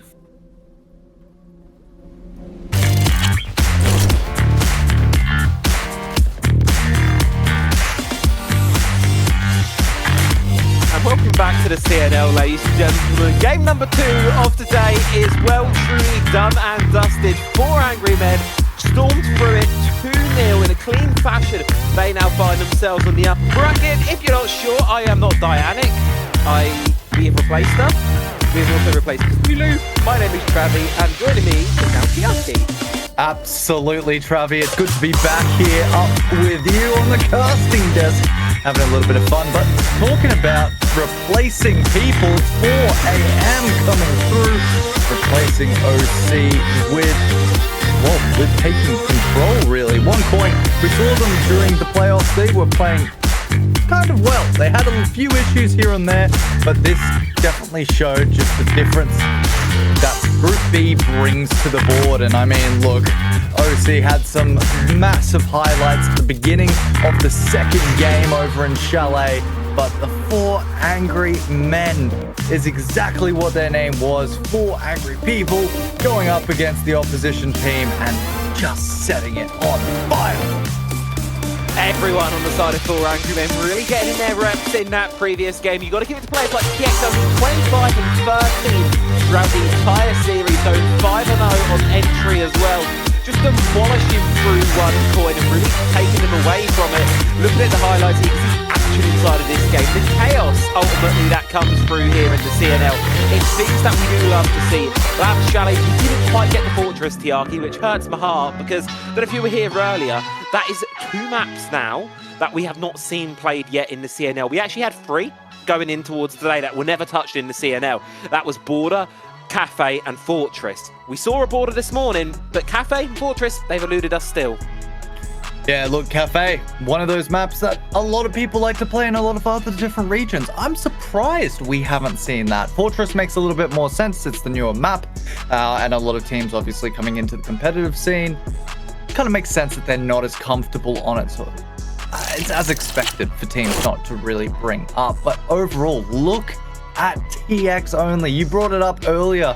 This man was putting up numbers for 4 Angry Men. Any answer that OneCoin had was immediately shut down by TX only. And look, he nabs themselves, they nab themselves the win as a result, meaning they go through into the upper bracket semi-finals, which we will be going on to very, very soon. And you got to remember, if they win this, they get to go to the Saltwater Lake.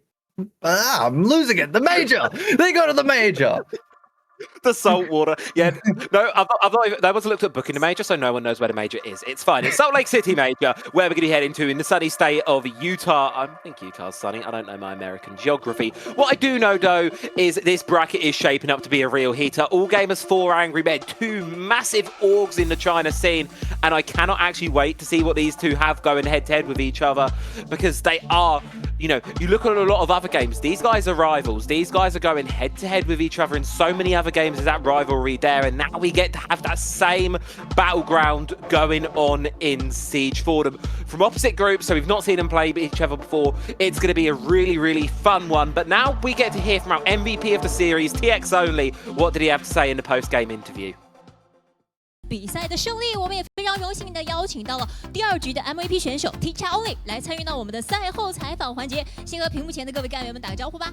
Hello， 大家好，我是 4M 的 Teacher Only。好的，队伍在第1张图永业安港当中 ，Gotti 和我们的 Teacher Only 选手的3杀4杀，真的令我们的印象非常深刻。能不能评价一下你和 Gotti 今天的发挥表现呢？我觉得今天我和 Gotti 的表现都非常不错。包括赛后伊登也说我们拯救了2回合。没错，今天的回答非常官方啊，而且一直目不暇接的面对着我们镜头前的所有干员们。大家在弹幕当中扣一波Teacher Only好帅，好不好？那么第2个问题啊，在第2张图的木屋的前几回合，我发现大家的进攻表现可能稍微有点不尽人意哈，而且我们的盾牌位的表现呢，也是在不断的轮换。之后在我们的比赛位置当中会做队伍当中的一些哪些调整吗？对于盾牌位的话，关于盾牌位谁玩，我们一直在做这方面的调整。我们可能会考虑让雷达选手去玩一个枪位，让其他人更适合玩盾的选手来玩这个盾牌。是的，我们也非常期待调整之后的我们队伍的绝佳表现。那么 4M 面对对手此前的发挥不错的木屋，今天的哪些变化可以来缓解上半场开局连续丢分的情况呢？关于上半场持续丢分的情况，其实对于我们的影响并没有特别大，因为我们知道，这场比赛才刚刚开始，我们调整好心态，打完接下来的3回合进攻方，就是我们胜利的关键。没错 ，Let's go，Let's go。那么大家都知道，今天是我们的季后赛的第1天，对不对？刚才已经完成了一场 BO3，那么接下来紧随其后又有一场 BO3 等待着你们，会不会感到有些乏力呢？我们不会感到乏力的，因为我们现在正在势头上。直接趁热打铁吧。是的，那么等下拿完这场胜利之后呢，因为我们知道第1场对决是 AG 打狼队，对不对？那么当时椰奶选手在接受我们的赛后采访环节的时候，其实也非常期待你们的最终对决，有什么话要回应给 AG 的？AG 准备好输掉这一场比赛吧。好的，口气不小。那么非常感谢 Teacher Only 的采访，也再次恭喜 4M 获得了本场比赛的胜利。那么精彩的对决还在继续，我们稍后赛场再见吧。